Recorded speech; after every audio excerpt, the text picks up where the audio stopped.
السلام علیکم۔ آج ہم بات کریں گے اصناف نظم بلحاظ حیت۔ موضوع کے اعتبار سے بات ہو چکی ہے، وہ اس لیکچر کا لنک ڈسکرپشن میں دے دیا گیا، آپ اس کو بھی دیکھ سکتے ہیں۔ اس کے تحت جو اقسام آتی ہیں ان کو بھی کمپلیٹلی ایکسپلین کر دیا گیا ہے۔ آج ہم حیت کے لحاظ سے نظم کے اصناف کی بات کرنے جا رہے ہیں۔ ان میں سب سے پہلے ہے مثنوی۔ مثنوی عربی زبان کا لفظ ہے جو مثنیٰ سے ماخوذ ہے، جس کے معنی دو کے ہیں۔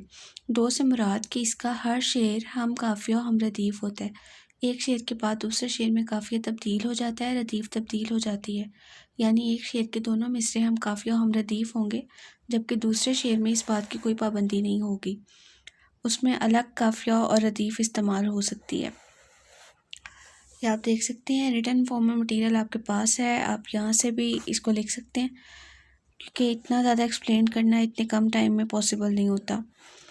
تو مثنوی میں سب سے زیادہ اہم نام میر حسن کا ہے، اور ان کی مثنوی سحر البیان بہت مشہور ہے۔ اردو ادب میں سحر البیان کا بہت ذکر ہے۔ ان کے علاوہ گلزار نسیم، دیا شنکر نسیم کی مثنوی بہت مشہور ہے۔ علامہ اقبال کی مثنوی ساقی نامہ بہت مشہور ہے۔ ان سب مثنویوں کے اشعار بہت اچھے ہیں، ان کو آپ پڑھ کے دیکھیے گا، بہت اچھا لگے گا آپ کو۔ اس کے بعد ہے یہ رباعی۔ رباعی عربی زبان کا لفظ ہے جس کے معنی چار کے ہیں۔ یہ رباع سے ماخوذ ہے، اور رباع عربی زبان میں چار کو کہا جاتا ہے۔ چار اس کو کیوں کہا جاتا ہے کہ اس کے چار مصرے ہوتے ہیں، جن میں سے پہلا، دوسرا اور چوتھا مصرع ہم قافیہ اور ہم ردیف ہوتا ہے، لیکن تیسرے مصرے میں اس بات کی کوئی پابندی نہیں کی جاتی۔ تیسرا مصرع اس قید سے بالکل آزاد ہوتا ہے۔ رباعی کے مختلف نام رہے ہیں، جن میں چہار بیتی، دو بیتی، اور اس کے علاوہ اس کے جفتی، حقی، موائی، یہ سارے اس کے نام رباعی کو ان ناموں سے بھی پکارا جاتا ہے۔ اگر کوئی اس طرح کا شعر، اس طرح کے اشعار دیکھتے ہیں جو چار مصروں کے تحت لکھے گئے ہوں، اور ان میں تیسرا مصرع اس پابندی سے آزاد ہو کہ اس کو ہم قافیہ اور ہم ردیف ہو، تو پھر وہ رباعی کے تحت آتا ہے۔ اور رباعی میں جن لوگوں نے طبع آزمائی کی، جن شعراء نے، ان میں مصفی، ناسک، مظہر جانے جانا یہ زیادہ اہم ہے۔ یہ حال ہی کی ایک رباعی آپ دیکھ سکتے ہیں۔ بستی کا کوئی حد سے گزر نہ دیکھیے، اسلام کا گر کر نہ ابھر نہ دیکھیے، مانے نہ کبھی مد ہے جزر کے بعد، دریا کے ہمارے جو اتر نہ دیکھیے۔ اب بات کرتے ہیں قطع کی۔ قطع ایک اہم شعری صنف ہے، عربی زبان کا لفظ ہے جس کے معنی جز یا ٹکڑا کے ہیں۔ ٹکڑا یعنی کہ جس طرح سے ہم غزل میں اشعار بیان کرتے ہیں، غزل میں ہر شعر کے بعد اس میں جو خیال بیان کیا جا رہا ہوتا ہے وہ تبدیل ہو جاتا ہے، ہر شعر کا موضوع نیا ہوتا ہے۔ لیکن قطع ایسی صنف ہے کہ جس میں دو اشعار سے زیادہ مشتمل ہوتے ہیں، یعنی چار مصرے ہوتے ہیں، اور چار مصروں سے زیادہ مصروں پہ اگر مشتمل ہو تو وہ بھی قطع ہوتا ہے، لیکن ایک ہی خیال کو مسلسل بیان کیا جاتا ہے جس طرح سے نظم میں کیا جاتا ہے، لیکن اس کی حیت نظم والی نہیں ہوتی، کیونکہ نظم میں ہم حمد کی حیت حمد بھی لکھ سکتے ہیں، نعت بھی لکھ سکتے ہیں، اور بھی موضوعات کے تحت لکھ سکتے ہیں، لیکن غزل والی حیت نہیں اپنا سکتے۔ لیکن قطع میں غزل والی حیت اپنائی جاتی ہے، لیکن جب ایک ہی مضمون کو مسلسل بیان کیا جائے، ایک ہی موضوع کو، تو وہ قطع کے تحت آ جاتا ہے۔ چاہے غزل کی حیت ہو، لیکن ہم اس کو غزل نہیں کہہ سکتے، کیونکہ غزل میں ہر شعر میں موضوع تبدیل ہو جاتا ہے۔ پھر آتے ہیں مخمس پہ۔ مخمس عربی زبان کا لفظ ہے، اور عربی میں اس کو پانچ کہتے ہیں، اس لیے مخمس لفظ بھی اسی زبان سے نکلا ہے۔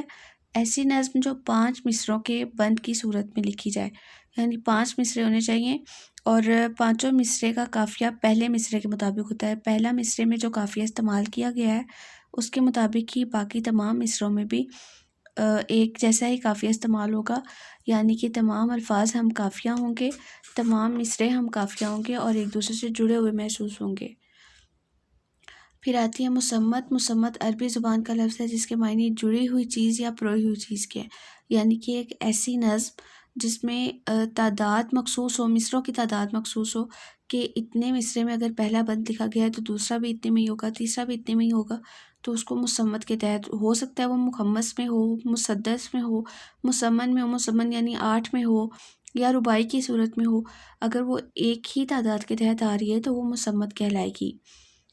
مثلث۔ مثلث کا مطلب تین ہے۔ مثلث میں قافیوں اور ردیف کی ترتیب اور نوعیت شاعر پہ منحصر ہوتی ہے۔ شاعر چاہے تو وہ قافیوں کو ایک ہی طرح کا استعمال کر سکتا ہے، اگر وہ چاہے تو ان کو مختلف بھی کر سکتا ہے، لیکن اس میں صرف تین مصرے استعمال کیے جاتے ہیں، اسی لیے اس کو مثلث کہا جاتا ہے، کیونکہ اس کا مطلب تین ہے۔ پھر آتے ہیں مربع پہ. جس طرح سے پہلے بتایا گیا رباعی. رباعی بھی 4 مصروں پر مشتمل ہوتی ہے اور مربع بھی 4 مصروں پر ہی مشتمل ہوتا ہے. بس اس میں فرق کیا ہے کہ رباعی میں پہلا، دوسرا اور چوتھا مصرع ہم قافیہ ہوتے ہیں، جبکہ مربع میں کبھی چاروں مصرے ہم قافیہ ہوتے ہیں، کبھی صرف دوسرا اور چوتھا مصرع ہم قافیہ ہوتا ہے.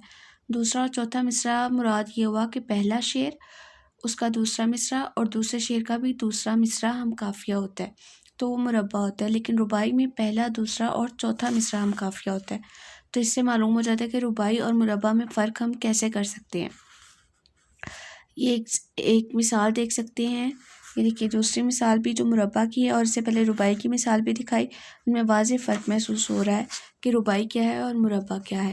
پھر آتے ہیں مسدس پہ. مسدس کے معنی 6 کے ہیں، یعنی 6 مصروں پر جو مشتمل ہو نظم، اس کو مسدس کہا جاتا ہے. اگر اردو ادب میں دیکھا جائے تو مولانا الطاف حسین حالی کی مسدس حالی بہت مشہور ہے، جس کا حقیقی نام متجذر اسلام ہے. وہ مسدس کی صورت میں لکھی گئی ہے، اسی لیے اس کو مسدس حالی کے نام سے پکارا جاتا ہے. یہ مسدس کی بھی مثال آپ دیکھ سکتے ہیں اور یہ بہت مشہور مثال ہے، یہ مسدس حالی سے لی گئی ہے. آگے ہے آزاد نظم. آزاد نظم جدید نظم کی صورت ہے. جو جدید نظم کی اصناف ہیں، جو نظم بعد میں متعین ہوئی ہے کلاسیکی نظم کے علاوہ، اس کی اصناف کے تحت آتی ہے آزاد نظم. آزاد نظم کو انگریزی میں فری ورس کہا جاتا ہے، یعنی ایسی نظم جس میں قواعد کی پابندی نہ کی جائے، عروض کی پابندی نہ کی جائے، وزن کا خیال نہ رکھا جائے، شعر کے جو مصرے ہیں ان میں الفاظ میں آنے والے ارکان کا خیال نہ رکھا جائے، تو وہ آزاد نظم کے طور پہ آتی ہے. یعنی کہ وہ ان تمام پابندیوں سے، ان تمام قید سے آزاد ہوتی ہے، اس لیے اس کو آزاد نظم کہا جاتا ہے. آزاد نظم میں لکھنے والے شعراء کے نام میں سب سے زیادہ مشہور نون میم راشد، فیض احمد فیض، مجید امجد اور احمد ندیم قاسمی ہیں. یہ دیکھ سکتے ہیں آزاد نظم کی ایک مثال کہ اس میں ہم قافیہ و ہم ردیف ہونے کی کوئی بھی پابندی نہیں ہے، اور کوئی مصرع چھوٹا ہے، کوئی بڑی بحر میں ہے، کوئی مختصر ہے، اس طرح سے، اسی لیے اس کو آزاد نظم کہا جاتا ہے. اب آتے ہیں سونٹ پہ. سونٹ بھی انگریزی سے آئی ہے، یعنی کہ مغربی صنف سے تعلق رکھتی ہے، اور اطالوی لفظ سونٹو سے ماخوذ ہے، جس کے معنی a little sound اور سٹرین کے ہیں، جس کو اگر اردو ترجمہ کیا جائے تو اس کو راگ کہا جاتا ہے، یعنی کہ ایک مخصوص بحر، مخصوص لہجہ یا مخصوص انداز. اور اس کی خاص بات یہ ہے کہ اس کے 14 مصرے ہوتے ہیں، یعنی 14 مصروں پہ مشتمل جو نظم ہوگی اس کو سونٹ کہا جائے گا. سونٹ کی بھی آگے 3 قسمیں ہیں، جن میں اطالوی سونٹ، شیکسپیرین سونٹ اور اسپنری سونٹ شامل ہیں. پھر آتے ہیں ہائکو پہ. ہائکو کو عام طور پہ جاپانی صنف خیال کیا جاتا ہے جو 3 مصروں پر مشتمل ہوتی ہے. اس سے پہلے 3 مصروں والی نظم پہ بات ہو چکی ہے، وہ مثلث تھی، لیکن یہ 3 مصروں والی نظم اس کو بھی کہا جاتا ہے. اس کو کیوں کہا جاتا ہے؟ اس کی خاص وجہ یہ کہ اس کے ارکان مخصوص ہوتے ہیں، کہ اگر یہ انہی ارکان میں اور انہی مصروں کے تحت، انہی الفاظ کے تحت لکھی جائے گی تو اس لیے وہ ہائکو شمار کی جائے گی، اور اگر ان چیزوں کی پابندی نہیں ہوتی تو پھر وہ مثلث شمار کی جائے گی، جو پہلے مثلث کے بارے میں بتایا گیا. پھر آتے ہیں ترکیب بند پر. ترکیب بند ایسی نظم ہوتی ہے جس کے کافی زیادہ بند ہو، لیکن اس بند میں کیا ہوتا ہے کہ ہر ایک کا آخری مصرع مختلف ہوتا ہے. اب اس سے آگے جو اگلی قسم آئے گی وہ ترجیح بند ہوگی. اس میں اور ترکیب بند میں کیا فرق ہے وہ آپ کو ترجیح بند کو سمجھنے کے بعد زیادہ اچھے سے سمجھ آ جائے گا. کہ ترجیح بند ایسی نظم ہوتی ہے کہ جس میں ہر شعر، ہر بند کا آخری مصرع بار بار آ رہا ہوتا ہے، دہرائی اس کی ہو رہی ہوتی ہے. یعنی ایسا محسوس ہوتا ہے کہ اگر کوئی بند کا 5واں مصرع یا 6واں مصرع، وہ کوئی بھی نظم ہو سکتی ہے، مسدس میں ہو، مخمس میں ہو، مسمن میں ہو، اس کا جو آخری مصرع ہے وہ ہر بند کے آخر پہ وہی مصرع بار بار آ رہا ہے، تو وہ ترجیح بند ہوگی، کیونکہ ترجیح کے معنی ہے لوٹ آنا، اسی لیے وہ مصرع بار بار آ رہا ہوتا ہے. بعض اوقات ایسا ہوتا ہے کہ مصرع نہیں، چند الفاظ ایسے ہوتے ہیں جو دہرائے جا رہے ہوتے ہیں پوری نظم میں، تو وہ بھی ترجیح بند نظم کے طور پہ آتی ہے. پھر آتے ہیں مستزاد. اب جیسے ترجیح بند کا بتایا گیا، اسی طرح سے مستزاد ہے کہ جس کے ہر مصرع کے آخر پہ چند الفاظ کا اضافہ کیا جاتا ہے، اور وہ الفاظ ہر مصرے میں ایک جیسے ہوتے ہیں.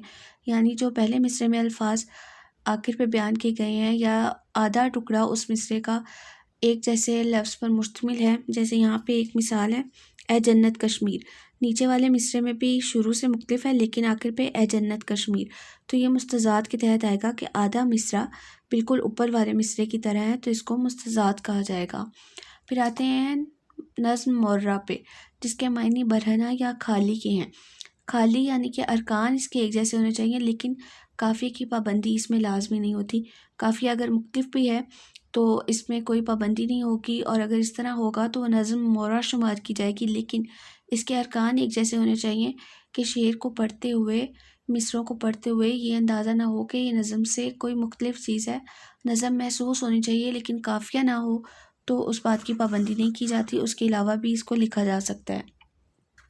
اور ان کے علاوہ ایک ہوتی ہے نثری نظم۔ نثری نظم اس طرح سے لکھی جاتی ہے کہ جیسے ہم عام الفاظ میں بات کر رہے ہیں، ان میں نہ تو قافیے کی، نہ ہی ردیف کی، نہ ارکان کی، نہ الفاظ کی کسی بھی چیز کی پابندی نہیں ہوتی، بلکہ بعض شعراء حضرات کے نزدیک تو نثری نظم کو شعری صنف ماننے سے ہی انکار کر دیا گیا ہے، کیونکہ محسوس ہی نہیں ہوتا کہ ہم شاعری پڑھ رہے ہیں یا پھر نثر پڑھ رہے ہیں، تو وہ ہوتی ہے نثری نظم۔ تو یہ تھی جی ہماری اصناف نظم بلحاظ ہیت کے لحاظ سے ہم نے اس کو ایکسپلین کیا۔ آج انشاءاللہ نیکسٹ آپ سے اور بھی چیزیں ایکسپلین کریں گے، آپ ہمیں بتاتے رہیے، اور آپ کو ہماری ویڈیوز کیسی لگتی ہیں اور ٹاپک پہ آپ کو رہنمائی چاہیے تو وہ انشاءاللہ آپ کو مل جائے گی۔ ملتے ہیں آپ سے نیکسٹ ویڈیو میں، اجازت دیجیے، اللہ حافظ۔